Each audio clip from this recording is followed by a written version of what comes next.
আমাদের গাইড হিসেবে আমাদেরকে সাথে আসছেন জনাব নীলুফার খানম, প্রফেসর, সরকারি টিচার্স ট্রেনিং কলেজ সিলেট থেকে। ওনার উদ্দীপনা, উৎসাহ এবং অনুপ্রেরণা আমাদের সবাইকে এই সাহায্য করেছে এবং ওনার উৎসাহ উদ্দীপনা আমাদেরকে ভবিষ্যৎ জীবন গঠনেও সাহায্য করবে। ওনার এই বয়সে উনি তারুণ্যের যে উচ্ছ্বাস দেখিয়েছেন তা আসলেই চিরস্মরণীয় হয়ে থাকবে। প্রায় 3 কিলোমিটার হেঁটে আমরা কটকা থেকে জামতলা সি বিচে এসেছি। কোথাও তিনি রেস্ট নেননি এক মুহূর্তের জন্য। আমাদের বেলাল স্যার, আমরা দেখছি 40 জন আসছে আমরা সিলেট টিটি কলেজ থেকে প্রশিক্ষণের উদ্দেশ্যে। প্রকৃতির কত ভয়াল থাবা, কিভাবে প্রকৃতিকে লণ্ডভণ্ড করেছে দেখুন। এইগুলো তার ইতিহাস। লণ্ডভণ্ড করেছে এই জলোচ্ছ্বাস, ঘূর্ণিঝড় সহ বিভিন্ন প্রাকৃতিক দুর্যোগ। এই সুন্দরবন কিভাবে এই বাংলাদেশকে রক্ষা করে, এটা দেখলেই তার বৈশিষ্ট্য বোঝা যায়। আপনারা দেখছেন এই গাছটি যদিও মারা গেছে, এটা মরে গেছে গাছ।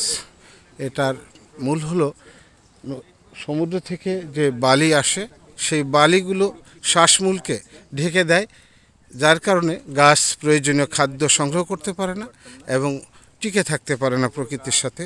ও এখানে গাছগুলো টিকে থাকার একমাত্র কারণ হচ্ছে এই শ্বাসমূল বা ম্যানগ্রোভ। এই জন্য সুন্দরবনকে ম্যানগ্রোভ বন বলা হয়। দেখুন প্রকৃতির থাবা কীভাবে লণ্ডভণ্ড করেছে আমাদের এই সুন্দরবনকে। আমাদের এইগুলো জীবন দিয়ে তারা রক্ষা করে মানুষের জীবন, প্রকৃতি।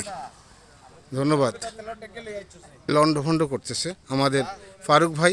উনি উৎসাহ উদ্দীপনার মধ্য দিয়ে তিনি এখানে উপস্থিত হয়েছেন। 3 কিলোমিটার হেঁটে এক জায়গায় রেস্ট নেন, সবার আগে পৌঁছে গেছেন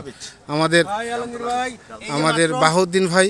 আমাদের বাগের মুখের থেকে হাতটা ছুটে আনছি ভাই। থ্যাংক ইউ, আপনাকে সাহসী হিসাবে আখ্যায়িত করা হলো। থ্যাংক ইউ অজিত দা। সমুদ্রের গর্জন আপনারা দেখতে পাচ্ছেন, সমুদ্রের গর্জন।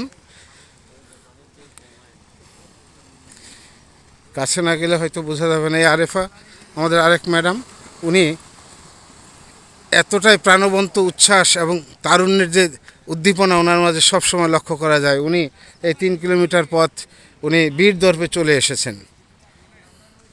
জাকির আলী সাহেব, চলেন আমরা একটু দেখে আসি কাছ থেকে।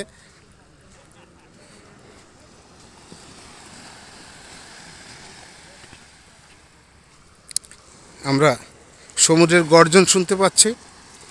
আমরা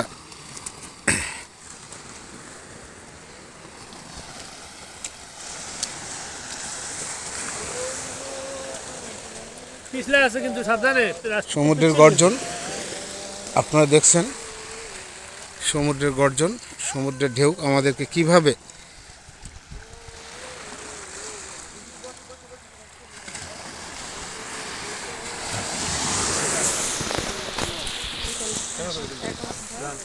সমুদ্রের গর্জন।